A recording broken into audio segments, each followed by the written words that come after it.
Hello ಮಕ್ಕಳೇ, ನಾನು ಅವಿನಾಶ್, ನಿಮ್ಮ ಫಿಸಿಕ್ಸ್ ಅಥವಾ ಭೌತ ವಿಜ್ಞಾನ ಟೀಚರ್. ಎಕ್ಸಾಮ್ ಹತ್ತಿರ ಬರ್ತಿದೆ, ಕಲೀಲಿಕ್ಕೆ ತುಂಬ ಇದೆ, ಎಷ್ಟೊಂದು ಚಾಪ್ಟರ್ಸ್ ಇದೆ, ಆದರೆ ಟೈಮೇ ಇಲ್ಲ ಅಂತ ನೀವು ಗಾಬರಿ ಪಟ್ಕೊಂಡಿದ್ದೆ. ಈಗ ಯೋಚನೆ ಮಾಡಬೇಡಿ. ಇವತ್ತು ನಾವು ಲೈಟ್, ರಿಫ್ಲೆಕ್ಷನ್ ಮತ್ತು ರಿಫ್ರಾಕ್ಷನ್ ಚಾಪ್ಟರನ್ನು ಕ್ವಿಕ್ 30 ಅಥವಾ 40 ಮಿನಿಟ್ಸ್ ಒಳಗಡೆ ಫಿನಿಷ್ ಮಾಡೋಣ. ಬೆಳಕು, ಪ್ರತಿಫಲನ ಮತ್ತು ವಕ್ರೀಭವನ. ಸೊ ಈ ವಿಡಿಯೋಲ್ಲಿ ಯಾವುದೆಲ್ಲ ಟೈಪ್ ಇದು ಎಕ್ಸಾಮ್ ಕ್ವೆಶನ್ಸ್ ಬರ್ತದೆ ಎಕ್ಸಾಮಲ್ಲಿ, ಮತ್ತು ಅದನ್ನು ಹೇಗೆ ಬರೀಬೇಕು, ಆನ್ಸರ್ಸ್ ಹೇಗೆ ಬರಬೇಕು, ಯಾವ ವಾಕ್ಯ, ಯಾವ ಸೆಂಟೆನ್ಸಸ್ ಯೂಸ್ ಮಾಡ್ಕೊಂಡು ಬರಬೇಕು ಅಂತ ನಾನು ಹೇಳ್ತೇನೆ, ಎಕ್ಸ್ಪ್ಲೇನ್ ಮಾಡ್ತೀನಿ. ಸೊ ತಡ ಮಾಡದೆ ಸ್ಟಾರ್ಟ್ ಮಾಡೋಣ ಇವತ್ತಿನ ಲೆಸನ್. ಸೊ ಫಸ್ಟ್ ಬಂದುಬಿಟ್ಟು ಲಾಸ್ ಆಫ್ ರಿಫ್ಲೆಕ್ಷನ್, ಪ್ರತಿಫಲನದ 2 ನಿಯಮಗಳು. ಸೊ ಎಕ್ಸಾಮಲ್ಲಿ ಕೇಳ್ತಾರೆ what are the 2 laws of reflection ಅಂತ. ಸೊ 2 ಲಾ ಇದೆ, 2 ಪಾಯಿಂಟ್ ಇದೆ. ಫಸ್ಟ್ ಪಾಯಿಂಟ್ ಬಂದುಬಿಟ್ಟು angle of incidence is equal to angle of reflection. ಪತನ ಕೋನವು ಪ್ರತಿಫಲನ ಕೋನಕ್ಕೆ ಸಮನಾಗಿರುತ್ತದೆ. ಸೊ ನೋಡಿ, ಇಲ್ಲಿ ಆ್ಯಂಗಲ್ ಆಫ್ ಇನ್ಸಿಡೆನ್ಸ್ ಬಂದುಬಿಟ್ಟು ಇದು, ಮತ್ತು ಆ್ಯಂಗಲ್ ಆಫ್ ರಿಫ್ಲೆಕ್ಷನ್ ಬಂದುಬಿಟ್ಟು ಇದು. ಸೊ ಆ್ಯಂಗಲ್ ಆಫ್ ಇನ್ಸಿಡೆನ್ಸ್ ಮತ್ತು ಆ್ಯಂಗಲ್ ಆಫ್ ರಿಫ್ಲೆಕ್ಷನ್ ಯಾವಾಗಲೂ ಸೇಮ್ ಆಗಿರುತ್ತೆ. ಸೊ ಇದು ಫಸ್ಟ್ ಲಾ. ಸೆಕೆಂಡ್ ಲಾ ಬಂದುಬಿಟ್ಟು ಇನ್ಸಿಡೆಂಟ್ ರೇ ನಾರ್ಮಲ್ ಮತ್ತು ರಿಫ್ಲೆಕ್ಟೆಡ್ ರೇ, ಪತನ ಕೋನ ಮತ್ತು ಲಂಬ ಮತ್ತು ಪ್ರತಿಫಲಿತ ಪತನ ಕಿರಣ, ಲಂಬ ಮತ್ತು ಪ್ರತಿಫಲಿತ ಕಿರಣ ಎಲ್ಲವೂ ಒಂದೇ ಪ್ಲೇನಲ್ಲಿರುತ್ತೆ ಅಥವಾ ಒಂದೇ ಸಮತಲದಲ್ಲಿ ಇರುತ್ತೆ. ಸೊ ಹೀಗೆ ನೋಡ್ತಿದ್ದರಲ್ಲ, ಸೊ ಇದೆಲ್ಲ ಒಂದೇ ಸಮತಲದಲ್ಲಿ ಇರುತ್ತೆ. ಸೊ ಇದೇ 2 ಲಾಸ್ ಆಫ್ ರಿಫ್ಲೆಕ್ಷನ್, ಪ್ರತಿಫಲನದ 2 ನಿಯಮಗಳು. ನೆಕ್ಸ್ಟ್ ಬಂದುಬಿಟ್ಟು ಈಗ ಇಮೇಜಸ್ ಇನ್ ಅ ಪ್ಲೇನ್ ಮಿರರ್, ಒಂದು ಸಮತಲ ದರ್ಪಣದಲ್ಲಿ ಉಂಟಾದ ಪ್ರತಿಬಿಂಬವು ಹೇಗಿರುತ್ತೆ ಅಂತ ಕೇಳ್ಬೋದು ಕ್ವೆಶನ್. ಸೊ ಅದರ 3 ಇಂಪಾರ್ಟೆಂಟ್ ಥಿಂಗ್ಸ್ ನೀವು ನೆನಪಲ್ಲಿ ಇಟ್ಕೊಳ್ಬೇಕು: ನೇಚರ್, ಸೈಜ್ ಮತ್ತು ಪೊಸಿಷನ್, ಸ್ವಭಾವ, ಗಾತ್ರ ಮತ್ತು ಸ್ಥಾನ. ಸೊ ಸ್ವಭಾವ ಹೇಗಿದೆ, ನೇಚರ್ ಹೇಗಿದೆ, ವರ್ಚುವಲ್ ಆ್ಯಂಡ್ ಇರೆಕ್ಟ್, ಮಿಥ್ಯ ಹಾಗೂ ನೇರ. ಸೊ ಒಂದು ಇಂಪಾರ್ಟೆಂಟ್ ವಿಷಯ ನೀವು ನೆನಪಲ್ಲಿ ಇಟ್ಕೊಳ್ಳಿ, ಯಾವಾಗಲೂ ಪ್ರತಿಬಿಂಬವು ನೇರ ಇದ್ದರೆ ಅದು ವರ್ಚುವಲ್ ಆಗಿರುತ್ತೆ. ಸೊ ವರ್ಚುವಲ್ ಇದ್ದರೆ ನೇರ ಆಗಿರುತ್ತೆ. ಸೊ ವರ್ಚುವಲ್ ಮತ್ತು ನೇರ, ವರ್ಚುವಲ್ ಆ್ಯಂಡ್ ಇರೆಕ್ಟ್ ಯಾವಾಗಲೂ ಜೊತೆಗೆ ಬರುತ್ತೆ. ರಿಯಲ್ ಆ್ಯಂಡ್ ಇನ್ವರ್ಟೆಡ್ ಯಾವಾಗಲೂ ಜೊತೆಗೇ ಬರುತ್ತೆ. ಸೊ ಇದೊಂದು ಇಂಪಾರ್ಟೆಂಟ್ ವಿಷಯ. ನೆಕ್ಸ್ಟ್, ಅದರ ಸೈಜ್, ಗಾತ್ರ ಹೇಗಿದೆ, ಸೇಮ್ ಸೈಜಲ್ಲಿರುತ್ತೆ. ಮತ್ತು ಪೊಸಿಷನ್ ಎಲ್ಲಿರುತ್ತೆ, ಬಿಹೈಂಡ್ ದ ಮಿರರ್ ಇರುತ್ತೆ. ಸೊ ಇದು ಎಷ್ಟು ಡಿಸ್ಟೆನ್ಸಲ್ಲಿರುತ್ತೋ ಇದೇ ಅಷ್ಟೇ ಡಿಸ್ಟೆನ್ಸಲ್ಲಿ ಇರುತ್ತೆ. ಸೊ ಇದು ಇಂಪಾರ್ಟೆಂಟ್ ವಿಷಯ. ನೆಕ್ಸ್ಟ್, ಇಮೇಜ್ ಇಸ್ ಲ್ಯಾಟರಲಿ ಇನ್ವರ್ಟೆಡ್, ಪಾರ್ಶ್ವಪಲ್ಲಟ ಹೊಂದಿರುತ್ತೆ. ಅಂದ್ರೇನು, ನಾನು ರೈಟ್ ಹ್ಯಾಂಡ್ ಮೇಲೆತ್ತಿದ್ರೆ ನಮ್ಮ ಇಮೇಜ್ ಅದು ಅದರ ಲೆಫ್ಟ್ ಹ್ಯಾಂಡ್ ಮೇಲೆತ್ತದೆ. ಸೊ ಇದು ಇಂಪಾರ್ಟೆಂಟ್ ವಿಷಯ. ನೆಕ್ಸ್ಟ್ ಬಂದುಬಿಟ್ಟು ಸ್ಪೆರಿಕಲ್ ಮಿರರ್ಸ್, ಗೋಳೀಯ ದರ್ಪಣಗಳು. ನೋಡಿ, ಗೋಳೀಯ ದರ್ಪಣ ಅಂದ್ರೇನು, 2 ಟೈಪಿದ್ದು ಗೋಳೀಯ ದರ್ಪಣ ಇದೆ: ಕಾನ್ವೆಕ್ಸ್ ಮಿರರ್ ಅಥವಾ ಪೀನ ದರ್ಪಣ, ಇನ್ನೊಂದು ಬಂದುಬಿಟ್ಟು ಕಾನ್ಕೇವ್ ಮಿರರ್ ಅಥವಾ ನಿಮ್ನ ದರ್ಪಣ. ಸೊ ಕಾನ್ವೆಕ್ಸ್ ಮಿರರ್ ಅಂದ್ರೇನು, reflecting surface is facing outwards. ನೋಡಿ, ಇದೊಂದು ಗೋಳ ಅಥವಾ ಸ್ಪಿಯರ್ ಅಂತ ಅಂದ್ಕೊಳ್ಳಿ. ಇದರ ರಿಫ್ಲೆಕ್ಟಿಂಗ್ ಸರ್ಫೇಸ್ ಅಂದರೆ ಶೈನಿ ಸರ್ಫೇಸ್ ಯಾವುದಿದೆ, ಹೊರಗಡೆ ಇದೆ. ಈ ಗೋಳದು ಹೊರಗಡೆ ಇದೆ. ಅದು ಕಾನ್ಕೇವ್ ಮಿರರಲ್ಲಿ ನೋಡಿ, ನಿಮ್ನ ದರ್ಪಣದಲ್ಲಿ ಹೇಗಿರುತ್ತೆ, ಇದು ನಮ್ಮ ಸ್ಪಿಯರ್, ಇದರ ರಿಫ್ಲೆಕ್ಟಿಂಗ್ ಸರ್ಫೇಸ್ ಬಂದುಬಿಟ್ಟು ಫೇಸಿಂಗ್ ಇನ್ವರ್ಡ್ಸ್, ಮೇಲ್ಮೈ ಒಳಮುಖವಾಗಿ ಬಾಗಿದೆ. ಸೊ ಇದು ಕಾನ್ಕೇವ್ ಮತ್ತು ಕಾನ್ವೆಕ್ಸ್ ಮಿರರ್ಸ್. ನೆಕ್ಸ್ಟ್ ಬಂದುಬಿಟ್ಟು converging and diverging action. So concave ಮತ್ತು ಕಾನ್ವೆಕ್ಸ್ ಮಿರರ್, ಪೀನ ಮತ್ತು ನಿಮ್ನ ದರ್ಪಣ ಹೇಗೆ ವರ್ತಿಸುತ್ತದೆ, ಬೆಳಕಿನ ಕಿರಣಗಳು ಅದರ ಮೇಲೆ ಬಿದ್ದಾಗ ಅದು ಇಟ್ ವಿಲ್ ಐದರ್ ಕಾನ್ವರ್ಜ್, ಕೇಂದ್ರೀಕರಿಸುತ್ತದೆ, ಅಥವಾ ವಿಕೇಂದ್ರೀಕರಿಸುತ್ತದೆ, ಅಥವಾ ಡೈವರ್ಜ್ ಮಾಡುತ್ತೆ. ಅಂದ್ರೇನು ನೋಡಿ, ಇಲ್ಲಿ ನನ್ನ ಹತ್ರ ಒಂದು ಕಾನ್ಕೇವ್ ಮಿರರ್ ಇದೆ. ಅಂದ್ರೇನು, ನಿಮ್ನ ದರ್ಪಣ. ಇಲ್ಲಿ ದೂರದಿಂದ ಬಂದ ಬೆಳಕಿನ ಕಿರಣಗಳು ಬಂದು ರಿಫ್ಲೆಕ್ಟ್ ಆಗಿ ಎಲ್ಲ ಒಂದು ಪಾಯಿಂಟ್ಗೆ ಮೀಟ್ ಆಗುತ್ತೆ. ನೋಡಿ, ಈ ಅಲ್ಲಿ ಮೀಟ್ ಆಗುತ್ತೆ. ಸೊ ಇದು ಕಾನ್ಕೇವ್ ಮಿರರ್ ಹೀಗೆ ವರ್ತಿಸುತ್ತದೆ. ಕಾನ್ವೆಕ್ಸ್ ಹೇಗೆ ವರ್ತಿಸುತ್ತದೆ ನೋಡಿ, ಎಲ್ಲ ಬೆಳಕಿನ ಕಿರಣಗಳು, ಸಮಾನಾಂತರವಾದ ಬೆಳಕಿನ ಕಿರಣಗಳು ರಿಫ್ಲೆಕ್ಟ್ ಆಗಿ ಒಂದು ಬಿಂದುವಿನಿಂದ ಹೊರಬಂದಂತೆ ಭಾಸವಾಗುತ್ತದೆ.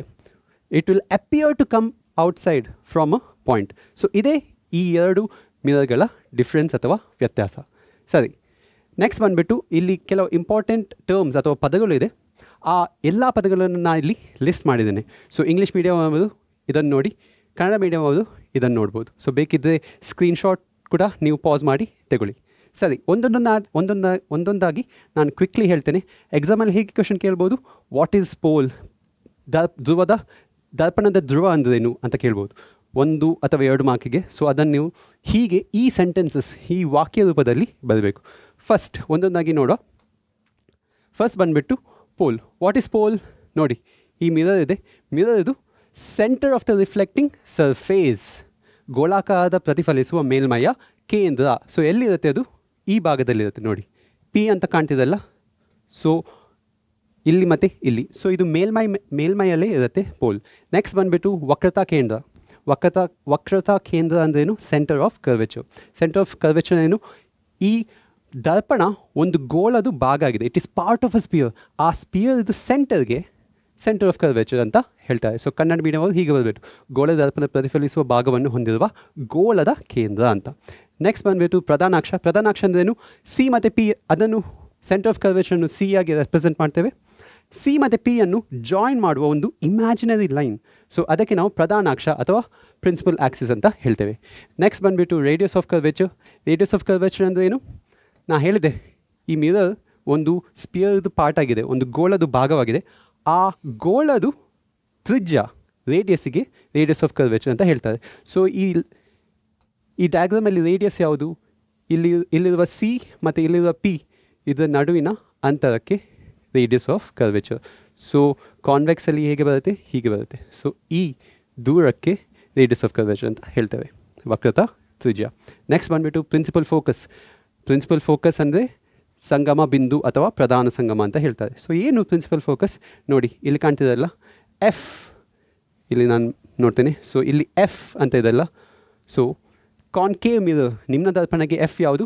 ಸಮಾನಾಂತರವಾಗಿರುವ ಬರುವ ಕಿರಣಗಳು ರಿಫ್ಲೆಕ್ಟ್ ಆದಮೇಲೆ, ಮಿರರ್ಗೆ ಟಚ್ ಆದಮೇಲೆ ಎಲ್ಲ ಒಂದು ಪಾಯಿಂಟಿಗೆ ಮೀಟ್ ಆಗುತ್ತೆ. ಸೊ ಆ ಪಾಯಿಂಟಿಗೆ ಪ್ರಿನ್ಸಿಪಲ್ ಫೋಕಸ್ ಅಥವಾ ಸಂಗಮ ಬಿಂದು ಅಂತ ಕರೀತೇವೆ. ಕಾನ್ವೆಕ್ಸ್ ಮಿರರಲ್ಲಿ ಏನಾಗುತ್ತೆ? ಪೀನ ದರ್ಪಣದಲ್ಲಿ ಏನಾಗುತ್ತೆ? ಸಮಾನಾಂತರವಾಗಿರುವ ಪ್ಯಾರಲಲ್ ಆಗಿ ಬರುವ ರೇಸ್ ಅಥವಾ ಕಿರಣಗಳು ರಿಫ್ಲೆಕ್ಟ್ ಆಗಿ ಈ ಪ್ರಿನ್ಸಿಪಲ್ ಫೋಕಸಿಂದ ಬರುವಾಗೆ ಕಾಣುತ್ತೆ. ಓಕೆ, ಸೊ ಅದಕ್ಕೆ ಪ್ರಿನ್ಸಿಪಲ್ ಫೋಕಸ್ ಅಂತ ಇಲ್ಲಿ ಹೇಳ್ತಾರೆ. ಒಂದು ಇಂಪಾರ್ಟೆಂಟ್ ವಿಷಯ ಏನಂದರೆ ನೋಡಿ, ಕಾನ್ಕೇವ್ ಮಿರರಲ್ಲಿ ಈ ಪ್ರಿನ್ಸಿಪಲ್ ಫೋಕಸ್ ಇದೆಲ್ಲ ಲೆಫ್ಟ್ ಸೈಡಲ್ಲಿರುತ್ತೆ, ಕಾನ್ವೆಕ್ಸ್ ಮಿರರಲ್ಲಿ ರೈಟ್ ಸೈಡಲ್ಲಿ ಇರುತ್ತೆ. ನೆಕ್ಸ್ಟ್ ಬಂದುಬಿಟ್ಟು ಫೋಕಲ್ ಲೆಂತ್. ಫೋಕಲ್ ಲೆಂತ್ ಅಂದ್ರೇನು? ಈ ಎಫ್ ಮತ್ತು ಪಿ ನಡುವೆ ಇರುವ ದೂರ. ಕನ್ನಡ ಮೀಡಿಯಂ ಹೇಗೆ ಹೇಳ್ತಾರೆ? ಅದಕ್ಕೆ ಏನು ಹೇಳ್ತಾರೆ? ಸಂಗಮ ದೂರ ಅಂತ ಹೇಳ್ತಾರೆ. ಸೊ ಸಂಗಮ ದೂರ ಏನು? ದರ್ಪಣದ ಧ್ರುವ ಮತ್ತು ಸಂಗಮ ದೂರ ಅಲ್ಲ, ದರ್ಪಣದು ಧ್ರುವ ಮತ್ತು ಸಂಗಮ ಬಿಂದು. ಸೊ ಇದು ಸಂಗಮ ಬಿಂದು. ಸೊ ದರ್ಪಣ ಧ್ರುವ ಮತ್ತು ಸಂಗಮ ಬಿಂದುವಿನ ನಡುವೆ ಇರುವ ದೂರವನ್ನು ಪ್ರಿನ್ಸಿಪಲ್ ಫೋಕಲ್ ಲೆಂತ್ ಅಂತ ಹೇಳ್ತೇವೆ. ಒಂದು ಇಂಪಾರ್ಟೆಂಟ್ ವಿಷಯ ಏನಂದರೆ ಇಲ್ಲಿ ನೋಡಿ, R = 2F. ಸೊ ನಿಮಗೆ ಸಂಖ್ಯಾ ಸಮಸ್ಯೆ, ವರ್ಡ್ ಪ್ರಾಬ್ಲಮಲ್ಲಿ ಇದು ತುಂಬ ಯೂಸ್ ಆಗುತ್ತೆ. ರೇಡಿಯಸ್ ಆಫ್ ಕರ್ವೇಚರ್ ಇದೆಲ್ಲ ಅದು ಯಾವಾಗಲೂ ಸಂಗಮ ದೂರದು ಡಬಲ್ ಆಗಿರುತ್ತೆ. R = 2F. ಲಾಸ್ಟ್ ಬಂದುಬಿಟ್ಟು ಎಪರ್ಚರ್. ಎಪರ್ಚರ್ ಅಂದರೆ diameter of the reflecting surface of the spherical mirror. ಗೋಳಿಯ ದರ್ಪಣದ ಪ್ರತಿಫಲಿಸುವ ಮೇಲ್ಮಯ ವ್ಯಾಸ. ಸೊ ಇಲ್ಲಿ ಎಪರ್ಚರ್ ಏನು? MN. ಸೊ ಇದರ ಡಿಸ್ಟೆನ್ಸ್, ಇದು ಸರ್ಕಲ್ ಮಿರರ್ ಇದೆ, ಅದರ ವ್ಯಾಸ ಡಯಾಮೀಟರ್ಗೆ MN ಅಂತ ಎಪರ್ಚರ್ ಅಂತ ಕರೀತಾರೆ. ಸೊ ಇದೆಲ್ಲ ಇಂಪಾರ್ಟೆಂಟ್ ಟರ್ಮ್ಸ್. ನೆಕ್ಸ್ಟ್ ರೇ ಡಯಾಗ್ರಾಮ್ಸ್ ಡ್ರಾ ಮಾಡುವಾಗ 4 ನಿಯಮಗಳನ್ನು ನೀವು ಇಂಪಾರ್ಟೆಂಟಾಗಿ ನೆನಪಲ್ಲಿ ಇಟ್ಕೊಳ್ಬೇಕು. 4 ರೂಲ್ಸ್ ಇದೆ. ಸೊ ಯಾವುದದು 4 ರೂಲ್ಸ್? ಸೊ ಫಸ್ಟ್ ರೂಲ್ ಬಂದುಬಿಟ್ಟು, ಯಾವುದೇ ಕಿರಣ ಪ್ಯಾರಲಲ್ ಟು ಪ್ರಿನ್ಸಿಪಲ್ ಆಕ್ಸಿಸ್, ಪ್ರಧಾನಾಕ್ಷಕ್ಕೆ ಸಮಾನಾಂತರವಾಗಿರುವ ಕಿರಣ ಈ ದರ್ಪಣಕ್ಕೆ ಮಿರರ್ಗೆ ಹಿಟ್ಟಾದ ಮೇಲೆ ಎಲ್ಲಿ ಹೋಗುತ್ತೆ ಅಂತ ಇದು ಹೇಳುತ್ತೆ ನಿಯಮ. ಸೊ ಎಲ್ಲಿ ಹೋಗುತ್ತೆ? ಸೊ ಪ್ಯಾರಲಲ್ಲಾಗಿ ಬಂದು ರಿಫ್ಲೆಕ್ಟ್ ಆಗಿ ಫೋಕಸಿಂದ ಹೋಗುತ್ತೆ, ಸಂಗಮ ಬಿಂದುವಿನಿಂದ ಹಾದು ಹೋಗುತ್ತೆ. ಇದು ಕಾನ್ಕೇವ್ ಮಿರರ್. ಕಾನ್ಕೇವ್ ಮಿರರಲ್ಲಿ ಹೀಗಿರುತ್ತೆ, ನಿಮ್ನ ದರ್ಪಣದಲ್ಲಿ ಹೀಗಿರುತ್ತೆ. ಪೀನ ದರ್ಪಣ ಕಾನ್ವೆಕ್ಸಲ್ಲಿ ಹೀಗಿರುತ್ತೆ, ಸಮಾನಾಂತರ ಹೀಗೆ ಬಂದು ನೋಡಿ, ಇದೇ ಹೀಗೆ ಬಂದಿದೆ. ಮತ್ತು ಪ್ರಿನ್ಸಿಪಲ್ ಫೋಕಸಿಂದ ಬರುವಾಗೆ it will appear to come from principal focus, ಸಂಗಮ ಬಿಂದುವಿಂದ ಬರುವಾಗೆ ಭಾಸವಾಗುತ್ತದೆ. First rule. ಸೊ ಇದು ತುಂಬ ಇಂಪಾರ್ಟೆಂಟ್. ನಿಮಗೆ ರೇ ಡಯಾಗ್ರಾಮ್ ಡ್ರಾ ಮಾಡುವಾಗ ಈ 4 ನಿಯಮಗಳನ್ನು ನೀವು ನೆನಪಲ್ಲಿಟ್ಕೊಳ್ಬೇಕು. First rule. ಸೆಕೆಂಡ್ ರೂಲ್ ಬಂದುಬಿಟ್ಟು, ಫೋಕಸಿಂದ ಹಾದು ಹೋಗುವ ಕಿರಣ, ಫೋಕಸಿಂದ ಪಾಸಾಗುವ ರೇ ರಿಫ್ಲೆಕ್ಟ್ ಆಗಿ ಪ್ರಿನ್ಸಿಪಲ್ ಆಕ್ಸಿಸ್ಗೆ ಸಮಾನಾಂತರವಾಗಿ ಹೊರಹೊಮ್ಮುತ್ತದೆ. ಸೊ ನೋಡಿ, ಇದರ ಒಪೋಸಿಟ್. ಇಲ್ಲಿ ಫಸ್ಟ್ ಪ್ಯಾರಲಲ್ ಆಗಿತ್ತು ಮತ್ತು ಫೋಕಸಿಂದ ಪಾಸ್ ಆಗ್ತಿತ್ತು. ಇಲ್ಲಿ ಫಸ್ಟ್ ಫೋಕಸಿಂದ ಪಾಸ್ ಆಗ್ತದೆ ಮತ್ತು ನೆಕ್ಸ್ಟ್ ಪ್ಯಾರಲಲ್ ಆಗಿ ಹೋಗುತ್ತೆ. ಸೇಮ್ ಇಲ್ಲಿ ನೋಡಿ, ಪ್ಯಾರಲಲ್ ಆಗಿ ಬಂದಿದೆ ಮತ್ತು ಫೋಕಸಿಂದ. ಸೊ ಇದರಲ್ಲಿ ಏನಾಗುತ್ತೆ?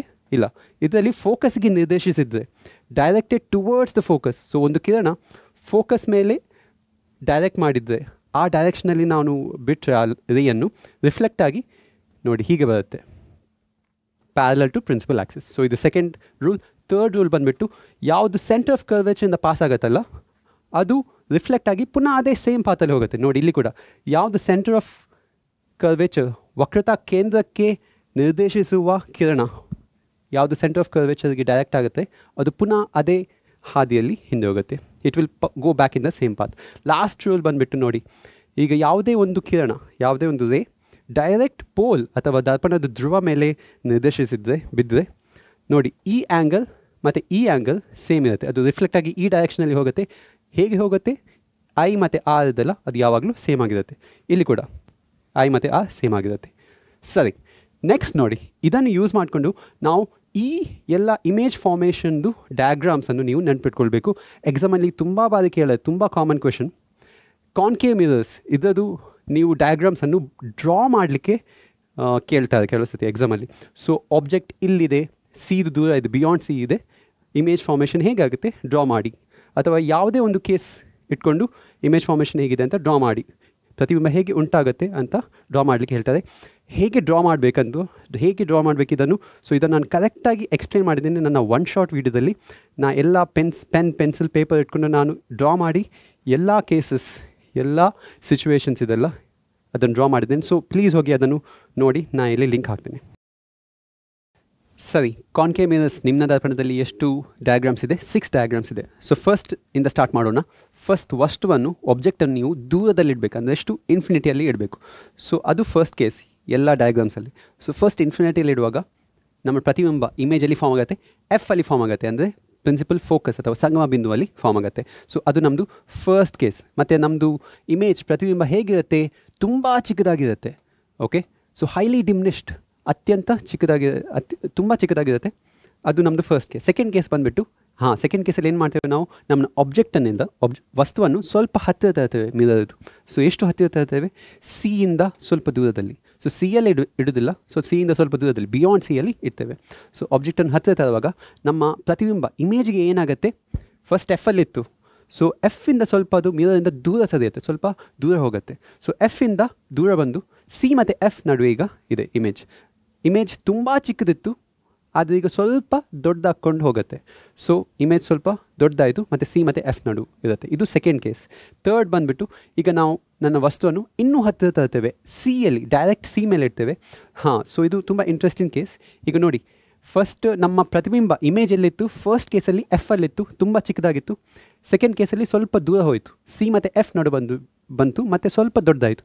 ಈಗ ಸಿಯಲ್ಲಿ ಇಡುವಾಗ ಆಬ್ಜೆಕ್ಟನ್ನು, ವಸ್ತುವನ್ನು, ನಮ್ಮ ಇಮೇಜ್ ಪ್ರತಿಬಿಂಬ ಕೂಡ ಸಿಯಲ್ಲೇ ಉಂಟಾಗುತ್ತೆ, ಸಿಯಲ್ಲೇ ಇಮೇಜ್ ಫಾರ್ಮೇಷನ್ ಆಗುತ್ತೆ. ಮತ್ತು ಅದರ ಸೈಜ್ ಇದೆಲ್ಲ, ಗಾತ್ರ, ನಮ್ಮ ಆಬ್ಜೆಕ್ಟ್ ಸೈಜ್ ಇದು ಸೇಮ್ ಆಗಿರುತ್ತೆ. ಸೊ ಆಬ್ಜೆಕ್ಟ್ ವಸ್ತುವಿನ ಸೈಜ್ ಮತ್ತು ಇಮೇಜಿದು ಸೈಜ್, ಗಾತ್ರ ಸೇಮ್ ಇರುತ್ತೆ. ಸೊ ಇದು ಥರ್ಡ್ ಕೇಸ್. ಫೋರ್ತ್ ಕೇಸ್ ಬಂದುಬಿಟ್ಟು ನೋಡಿ, ನಾನೀಗ ನಮ್ಮ ವಸ್ತುವನ್ನು ಇನ್ನೂ ಹತ್ತಿರ ತರ್ತಿದ್ದೆ. ಈಗ ನೆಕ್ಸ್ಟ್ ಭಾಗ ಯಾವುದು? ಸಿ ಮತ್ತು ಎಫ್ ನಡುವೆ.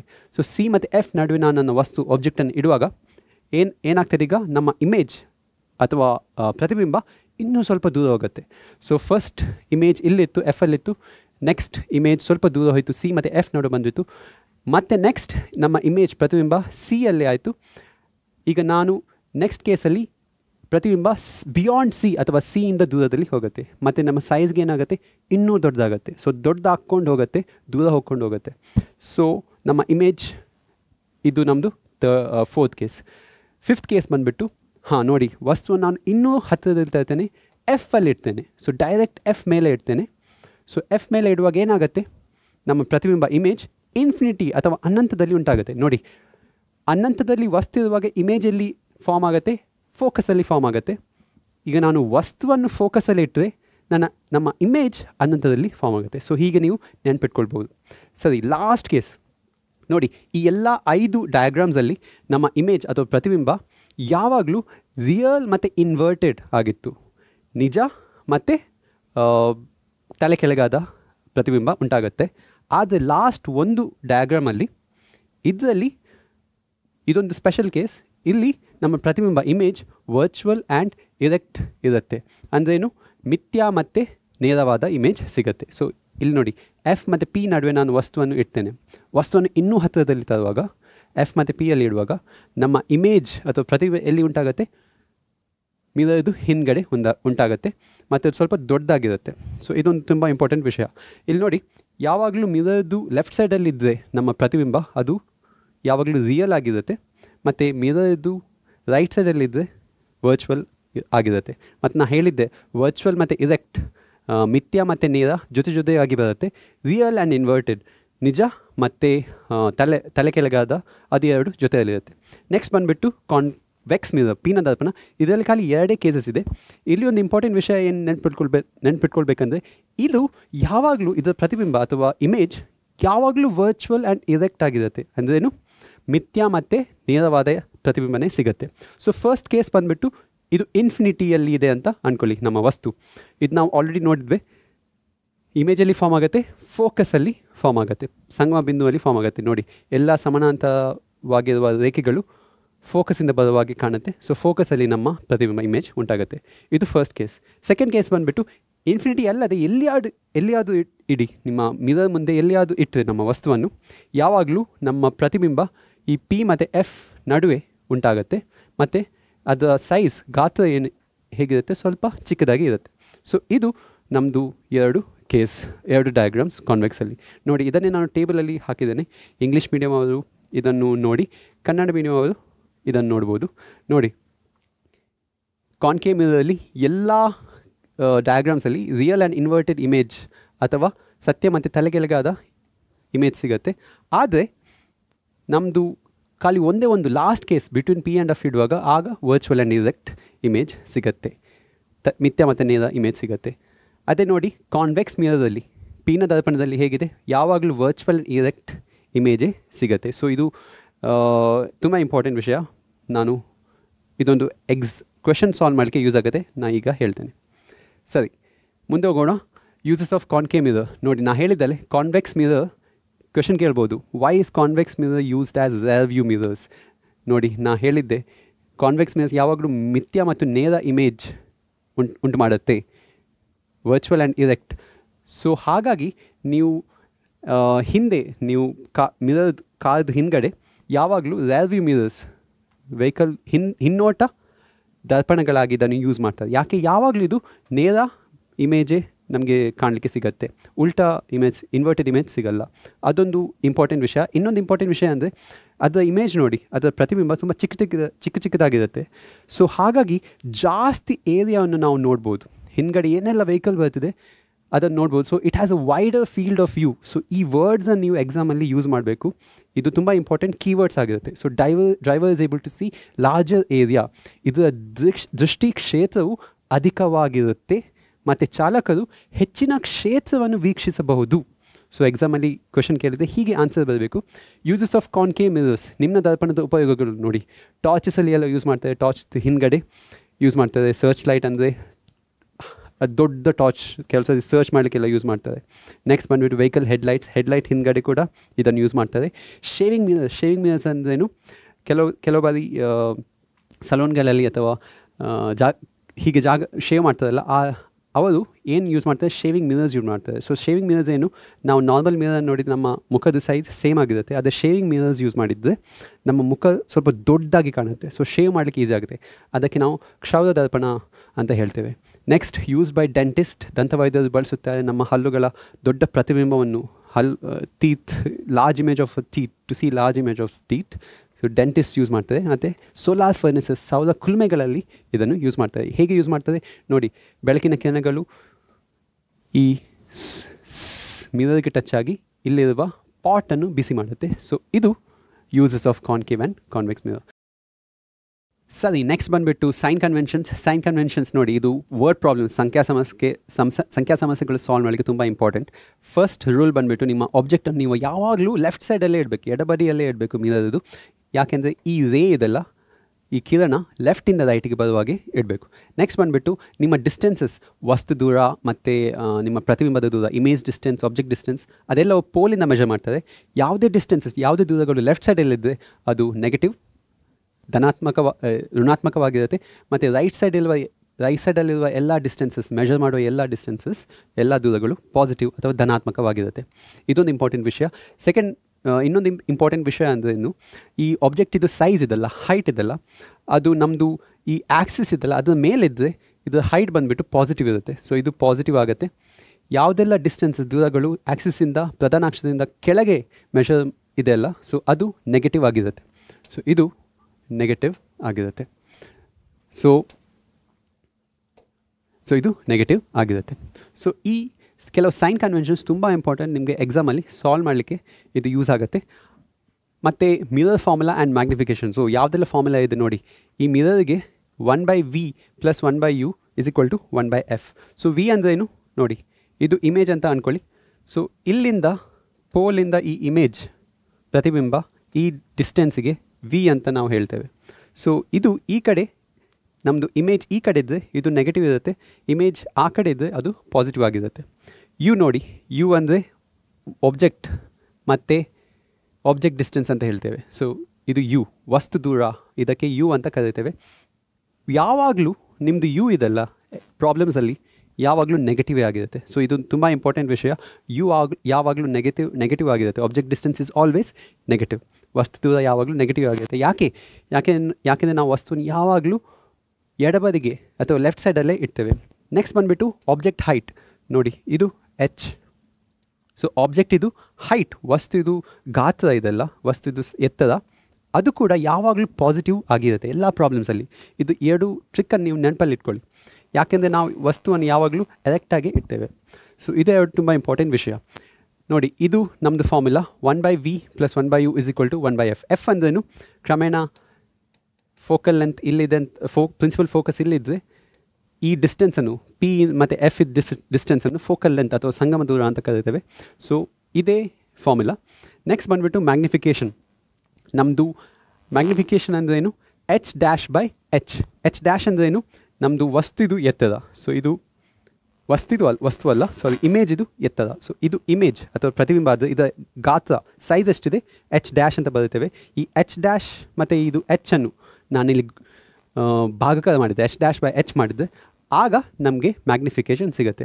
ಸೊ ಮ್ಯಾಗ್ನಿಫಿಕೇಷನನ್ನು ನಾವು ಇನ್ನೊಂದು ಫಾರ್ಮುಲಾದಲ್ಲಿ ನಾವು ಯೂಸ್ ಮಾಡ್ಬೋದು, ಇನ್ನೊಂದು ಫಾರ್ಮುಲಾ ಯೂಸ್ ಮಾಡಿಕೊಂಡು ಕಂಡುಹಿಡಿಬೋದು. ಏನು ಅದು ಫಾರ್ಮುಲಾ, -v/u. ಸೊ ನಿಮಗೆ ವಿ ಮತ್ತು ಯು ಗೊತ್ತಿದ್ದರೆ ಆಗ ಕೂಡ ನಿಮಗೆ ಮ್ಯಾಗ್ನಿಫಿಕೇಷನ್ ಸಿಗುತ್ತೆ. ಸರಿ, ಈ 2 ಫಾರ್ಮುಲಾಸ್ ನಾವು ಯೂಸ್ ಮಾಡ್ತೇವೆ.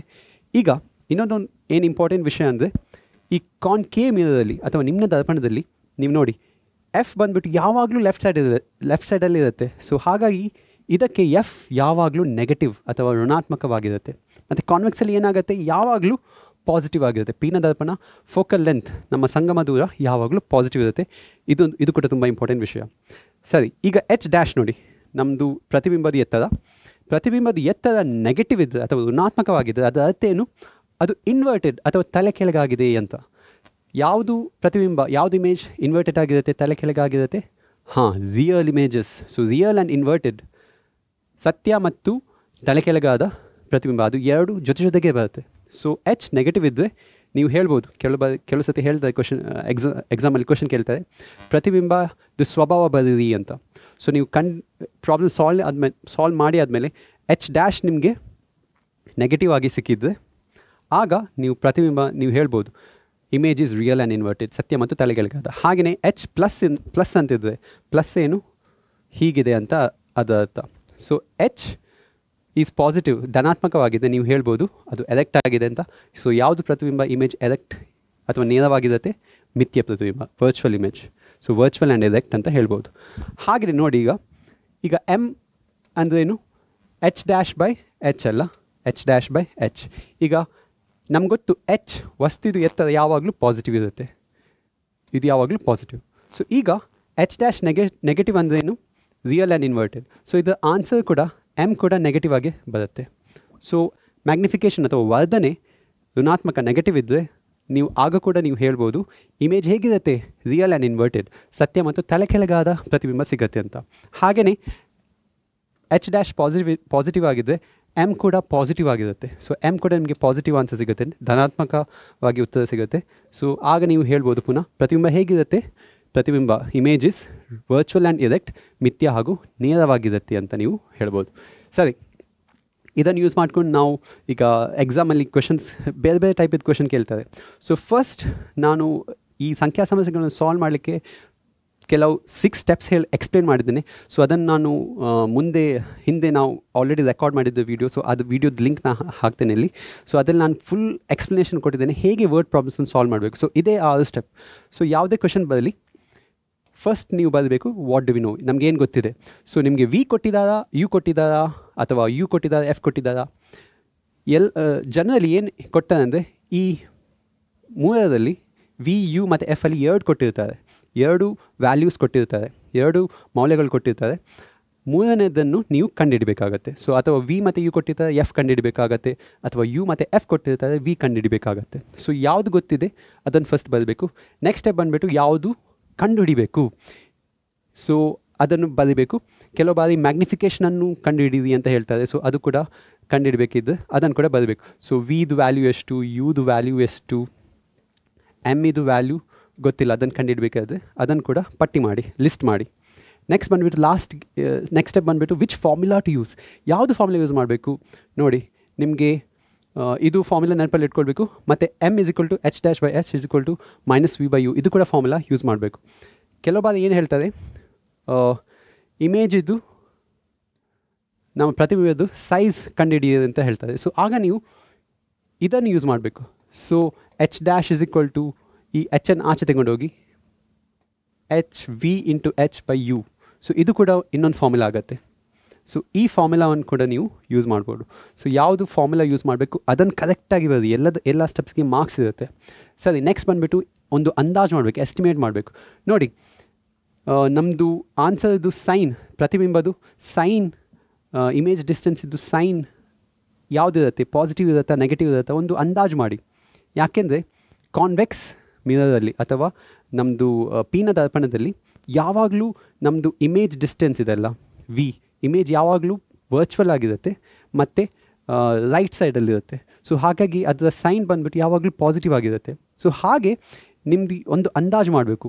ಯಾಕೆ ಅಂದಾಜು ಮಾಡಬೇಕು? ಯಾಕೆಂದರೆ ನಿಮಗೆ ಲಾಸ್ಟಲ್ಲಿ ಆನ್ಸರ್ ಸಿಗುವಾಗ ನನ್ನ ಆನ್ಸರ್ ಕರೆಕ್ಟಾ ರಾಂಗಾ ಅಂತ ನಿಮಗೆ ಗೊತ್ತಾಗಲಿಕ್ಕೆ ಒಂದು ಫಸ್ಟಲ್ಲಿ ಸ್ವಲ್ಪ ಅಂದಾಜು ಮಾಡಿ. ಸೊ ಜಾಗ್ರತೆ ವಹಿಸಿ. ನೆಕ್ಸ್ಟ್ ಆ ಫಾರ್ಮುಲಾದಲ್ಲಿ ನಿಮ್ಮ ವ್ಯಾಲ್ಯೂಸನ್ನು ಹಾಕಿ ಆ ಫಾರ್ಮುಲಾ ಯೂಸ್ ಮಾಡಿಕೊಂಡು ಸೂತ್ರ ಬಳಸ್ಕೊಂಡು ನೀವು ಅದನ್ನು ಪರಿಹಾರ ಮಾಡಬೇಕು. ನೆಕ್ಸ್ಟ್ ಆನ್ಸರನ್ನು ಬರೆಯುವಾಗ ಒಂದು ಇಂಪಾರ್ಟೆಂಟ್ ವಿಷಯ ಅಂದರೆ ಆನ್ಸರ್ನ ಕರೆಕ್ಟಾಗಿ ಚೆಕ್ ಮಾಡಬೇಕು, ಯೂನಿಟ್ಸ್ ಕರೆಕ್ಟ್ ಇದೆಯಾ ಇಲ್ವಾ ಅಂತ. ಸೆಂಟಿಮೀಟರಲ್ಲಿದ್ದ ಸೆಂಟಿಮೀಟರಲ್ಲಿ ಆನ್ಸರ್ ಬರಬೇಕು, ಮೀಟರಲ್ಲಿದ್ದ ಮೀಟರಲ್ಲಿ ಆನ್ಸರ್ ಬರಬೇಕು. ನೋಡಿ, ವಿ ಮತ್ತು ಯು ಕೆಲವು ಸತಿ ಸೆಂಟಿಮೀಟರಲ್ಲಿ ಕೊಟ್ಟರೆ ನಿಮ್ಮ ಆನ್ಸರ್ ಎಫ್ ಕೂಡ ಸೆಂಟಿಮೀಟರಲ್ಲೇ ಸಿಗುತ್ತೆ. ಮ್ಯಾಗ್ನಿಫಿಕೇಷನ್ಗೆ ಯೂನಿಟ್ ಇದೆಯಾ?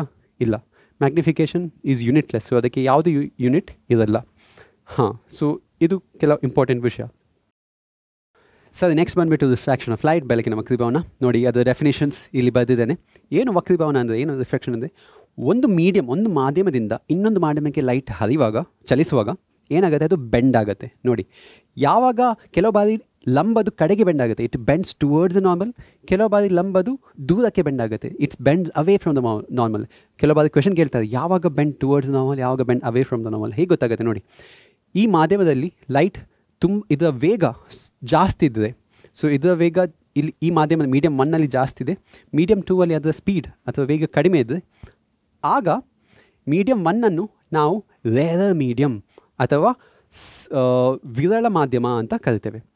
ಮಾಧ್ಯಮ 2 ಲೈಟ್ ಇದು ಸ್ಪೀಡ್ ಸ್ಲೋ ಆಗಿದ್ದರೆ ಅದಕ್ಕೆ ನಾವು ಡೆನ್ಸರ್ ಮೀಡಿಯಮ್ ಅಥವಾ ಸಾಂದ್ರ ಮಾಧ್ಯಮ ಅಂತ ಕರಿತೇವೆ. ಸೊ ಯಾವಾಗ ರೇರರ್ ಟು ಡೆನ್ಸರ್ ಹೋಗುತ್ತೆ ಆಗ ಯಾವಾಗಲೂ ನೋಡಿ, ಲೈಟ್ ಈ ಡೈರೆಕ್ಷನಲ್ಲಿ ಹೋಗಬೇಕಿತ್ತು, ಆದರೆ ಲಂಬದ ಕಡೆಗೆ ಬೆಂಡ್ ಆಗಿದೆ. ಯಾವಾಗ ಬೆಳಕು ಡೆನ್ಸರ್ ಟು ರೇರರ್ ಹೋಗುತ್ತೆ, ಸಾಂದ್ರ ಮಾಧ್ಯಮದಿಂದ ವಿರಳ ಮಾಧ್ಯಮ ಹೋಗುತ್ತೆ, ಆಗ it bends away from the normal. So ಇದು ತುಂಬ ಇಂಪಾರ್ಟೆಂಟ್ ವಿಷಯ. ನೋಡಿ, ಇದನ್ನೇ ನಾನು ಈ ಗ್ಲಾಸ್ ಲ್ಯಾಬಲ್ಲಿ ಹೇಗೆ ವಕ್ರೀಭವನ ಉಂಟಾಗುತ್ತೆ, ರಿಫ್ರಾಕ್ಷನ್ ಉಂಟಾಗುತ್ತೆ. ನೋಡಿ, ಈ ಇನ್ಸಿಡೆಂಟ್ ಲೈಟ್ ರೇ ಇಲ್ಲಿ ಸ್ವಲ್ಪ ಬೆಂಡ್ ಆಗುತ್ತೆ ಮತ್ತು ಹೀಗೆ ಹೋಗುತ್ತೆ. ಈ ಆ್ಯಂಗಲನ್ನು ಆ್ಯಂಗಲ್ ಆಫ್ ಇನ್ಸಿಡೆನ್ಸ್ ಅಂತ ಹೇಳ್ತಾರೆ, ಈ ಆ್ಯಂಗಲನ್ನು ಆ್ಯಂಗಲ್ ಆಫ್ ರಿಫ್ರಾಕ್ಷನ್ ಅಂತ ಹೇಳ್ತಾರೆ. ಸೊ ಹಾಗೆಯೇ ಇದು ಬಂದು ಇಲ್ಲಿ ಪುನಃ ಸಾಂದ್ರ denser medium to rarer medium ಹೋಗ್ತಿದೆ, so bends away from the normal. ಇದಕ್ಕೆ ಆ್ಯಂಗಲ್ ಆಫ್ ಎಮರ್ಜೆನ್ಸ್ ಅಥವಾ ನಿರ್ಗಮ ಕೋನ ಅಂತ ಹೇಳ್ತಾರೆ. ಸರಿ, ನೆಕ್ಸ್ಟ್ ಬಂದುಬಿಟ್ಟು 2 ಲಾಸ್ ಆಫ್ ರಿಫ್ಲೆಕ್ಷನ್ ಇದೆ. ನೋಡಿ, ಇಂಗ್ಲೀಷ್ ಮೀಡಿಯಮ್ ಇದನ್ನು ನೋಡಿ, ಕನ್ನಡ ಮೀಡಿಯಮ್ ಇದನ್ನು ನೋಡಿ. ಏನು 2 ಲಾಸ್? ಫಸ್ಟ್ ಬಂದುಬಿಟ್ಟು ಇನ್ಸಿಡೆಂಟ್ ರೇ, ರಿಫ್ರಾಕ್ಟಿವ್ ರೇ, ನಾರ್ಮಲ್ ಎಲ್ಲ ಒಂದೇ ಪ್ಲೇನಲ್ಲಿರುತ್ತೆ, ಒಂದು ಸಮತಲದಲ್ಲಿ ಇರುತ್ತೆ. ಪತನ ಕೋನ, ವಕ್ರೀಭವನ ಕಿರಣ, ಪತನ ಕಿರಣ, ವಕ್ರೀಭವನ ಕಿರಣ ಮತ್ತು ಆ ಲಂಬ ಎಲ್ಲ ಒಂದೇ ಪ್ಲೇನಲ್ಲಿ, ಒಂದೇ ಸಮತಲದಲ್ಲಿ ಇರುತ್ತೆ. ನೆಕ್ಸ್ಟ್ ಬಂದುಬಿಟ್ಟು ಇದು ಸ್ವಲ್ಪ ಕಾಂಪ್ಲೆಕ್ಸ್ ಅಥವಾ ಕಷ್ಟ ಅಂದ್ಕೊಳ್ಬೋದು, ಆದರೆ ತುಂಬ ಸಿಂಪಲ್ ಇದೆ. ನೋಡಿ, ratio of sine of angle of incidence to the sine of angle of refraction. ಒಂದು ಪತನ ಕೋನದ ಸೈನು ಮತ್ತು ವಕ್ರೀಮ ಕೋನದ ಸೈನ್ ನಾನು ಹಿಂದಿನ ಸೈಡಲ್ಲಿ ತೋರಿಸಿದಲ್ಲ, ಇದು ಆ್ಯಂಗಲ್ ಆಫ್ ಇನ್ಸಿಡೆನ್ಸ್ ಮತ್ತು ಇದು angle of reflection. So sine I by sine R ಮಾಡಿದ್ರೆ ಯಾವಾಗಲೂ ಅದು ಸ್ಥಿರಾಂಕವಾಗಿರುತ್ತೆ ಅಥವಾ ಕಾನ್ಸ್ಟೆಂಟ್ ಆಗಿರುತ್ತೆ. ಸೊ ಇದಕ್ಕೆ ನಾವು ಸ್ನೆಲ್ಸ್ ಲಾ ಅಥವಾ ಸ್ನೆಲ್ನ ನಿಯಮ ಅಂತ ಕೂಡ ಹೇಳ್ಬೋದು. ಇದು ಇನ್ನೊಂದು ತುಂಬ ಇಂಪಾರ್ಟೆಂಟ್ ವಿಷಯ ಅಂದರೆ it is constant for a given light off given colour and given pair of media. ನಿರ್ದಿಷ್ಟ ಕೊಟ್ಟಿರುವ ಬೆಳಕಿನ ನಿರ್ದಿಷ್ಟ ಬಣ್ಣ ಮತ್ತು ನೀಡಿರುವ ಜೋಡಿ ಮಾಧ್ಯಮಗಳಿಗೆ ಮಾತ್ರ ಇದು ಕಾನ್ಸ್ಟೆಂಟ್ ಆಗಿರುತ್ತೆ. ಇದು ಕೂಡ ಒಂದು ತುಂಬ ಇಂಪಾರ್ಟೆಂಟ್ ವಿಷಯ, ನೀವು ಲಾ ಬರೆಯುವಾಗ ಇದನ್ನು ಇನ್ಕ್ಲೂಡ್ ಮಾಡಬೇಕು.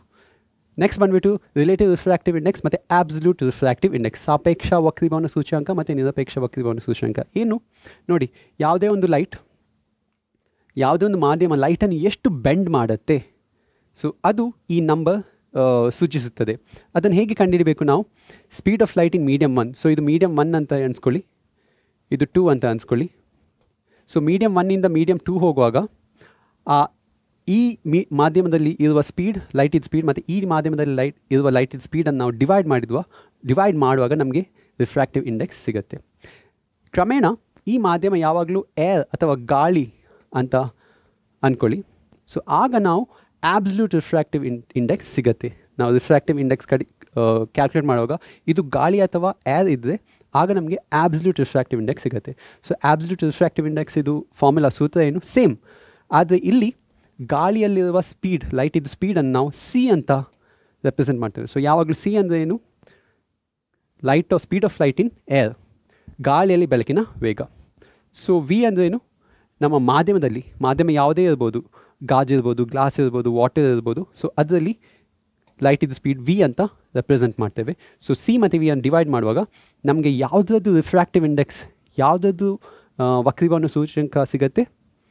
ಈ ಮಾಧ್ಯಮದ ವಕ್ರೀಭವನ ಸೂಚ್ಯಂಕ ಸಿಗುತ್ತೆ. ಸೊ NCV ಅಂತ ನೆನ್ಪಿಟ್ಕೊಳ್ಳಿ, ಎಕ್ಸಾಮಲ್ಲಿ ಕೆಲಸತಿ ಇದರ ಮೇಲೆ ಕ್ವಶನ್ ಕೂಡ ಕೇಳಿದ್ದಾರೆ.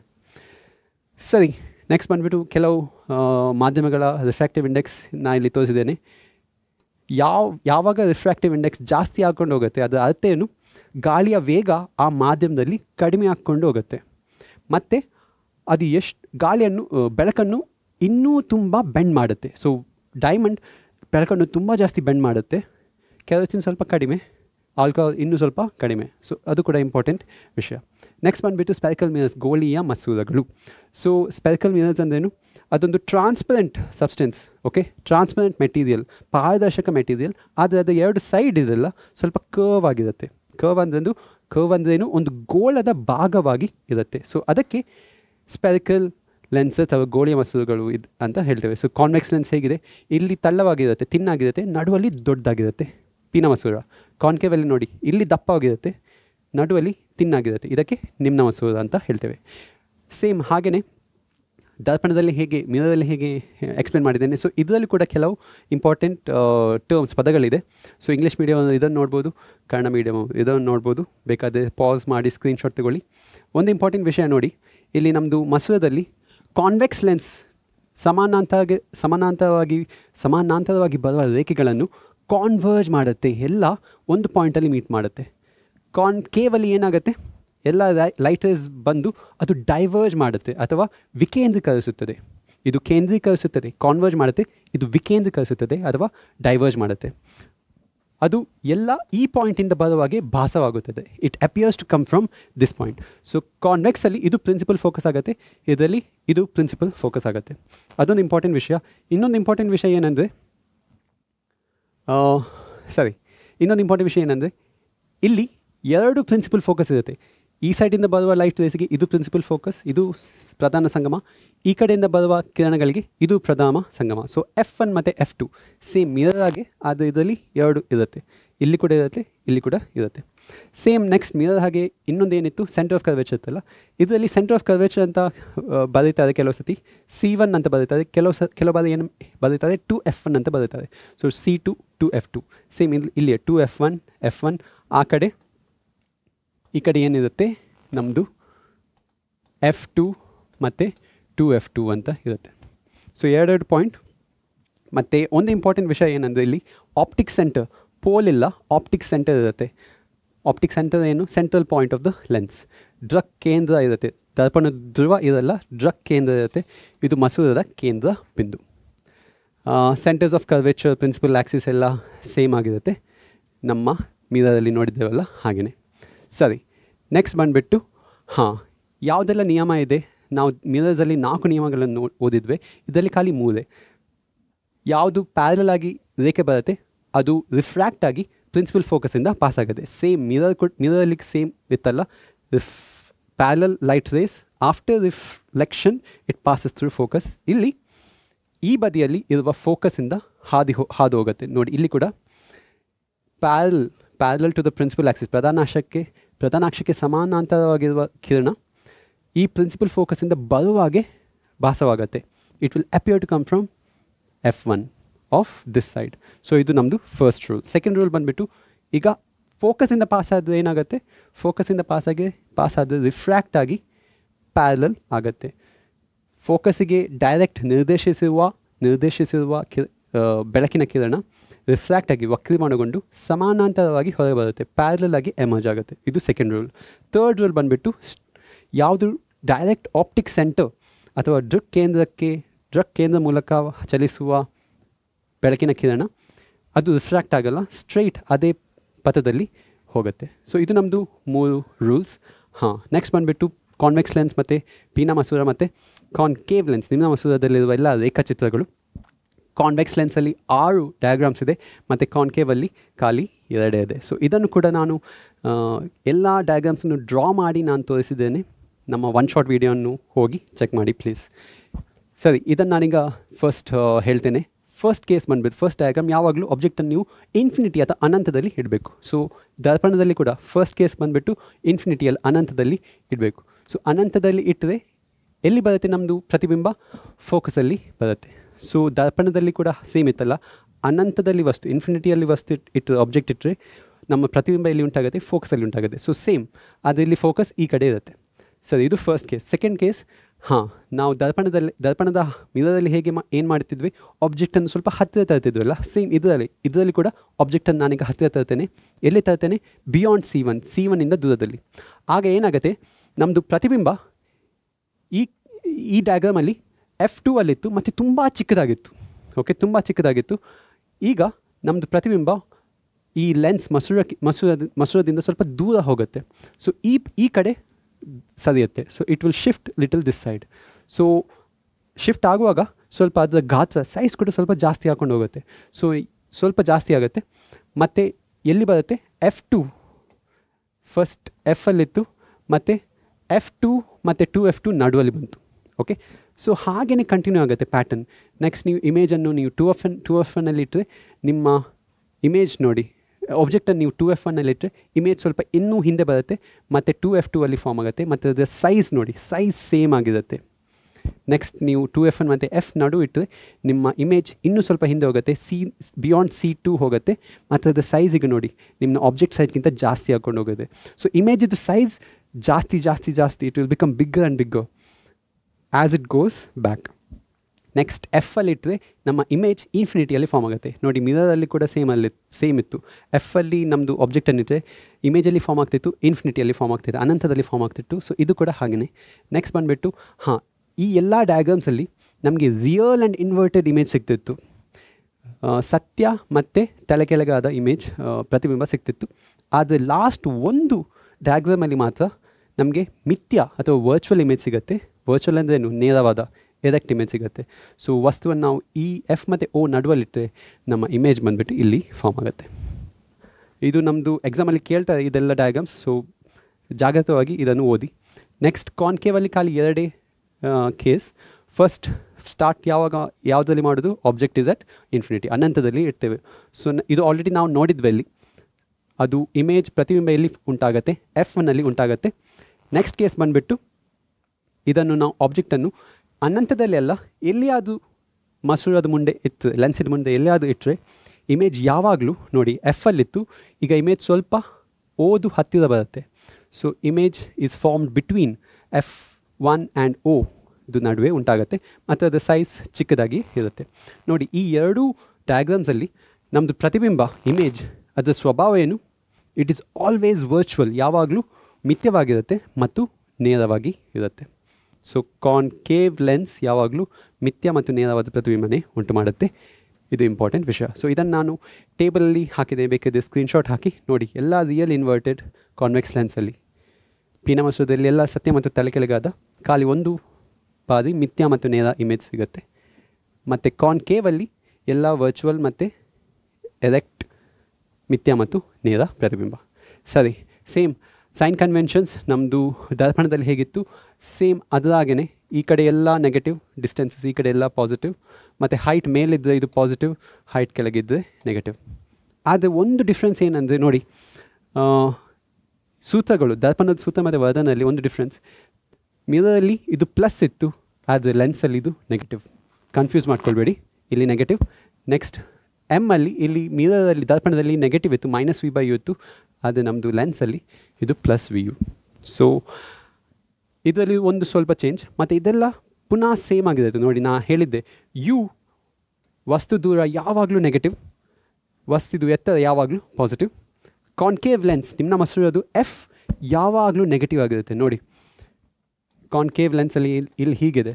ಸೊ ನಮ್ಮದು ಪ್ರಿನ್ಸಿಪಲ್ ಫೋಕಸ್ ಬಂದು ಈ ಕಡೆ ಇರುತ್ತೆ.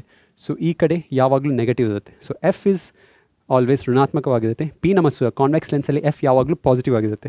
ಇದು ಇಂಪಾರ್ಟೆಂಟ್ ವಿಷಯ. ಸೆಕೆಂಡ್, H' ನೆಗೆಟಿವ್ ಇದ್ದರೆ ನಮ್ಗೆ ಗೊತ್ತು real and inverted, H' positive ಇದ್ದರೆ ವರ್ಚುವಲ್ ಆ್ಯಂಡ್ ಇರೆಕ್ಟ್.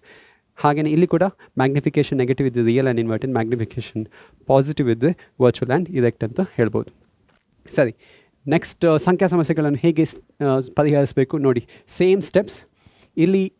ಇಲ್ಲಿ ಕೂಡ ಎರಡು ಮೌಲ್ಯ ಕೊಟ್ಟಿರ್ತಾರೆ, ಅಥವಾ ವಿ ಕೊಟ್ಟಿರ್ತಾರೆ ಅಥವಾ ಯು ಕೊಟ್ಟಿರ್ತಾರೆ, ಎಫ್ ಅನ್ನು ಫೈಂಡ್ ಔಟ್ ಮಾಡಬೇಕು. ಅಥವಾ ಎಫ್ ಕೊಟ್ಟಿರ್ತಾರೆ, ಯು ಕೊಟ್ಟಿರ್ತಾರೆ, ವಿ ಅನ್ನು ಫೈಂಡ್ ಔಟ್ ಮಾಡಿ, ಈ ವಿ ಅನ್ನು ಕಂಡುಹಿಡಿಯಿರಿ ಅಂತ ಹೇಳ್ತಾರೆ. ಸೊ ಯಾವುದಾದ್ರು ಎರಡು ಮೌಲ್ಯ ಯೂಸ್ ಮಾಡಿಕೊಂಡು ಮೂರನೇದು ವ್ಯಾಲ್ಯೂವನ್ನು ನೀವು ಫೈಂಡ್ ಔಟ್ ಮಾಡಬೇಕು. ಸೊ ಅದು ಇಂಪಾರ್ಟೆಂಟ್.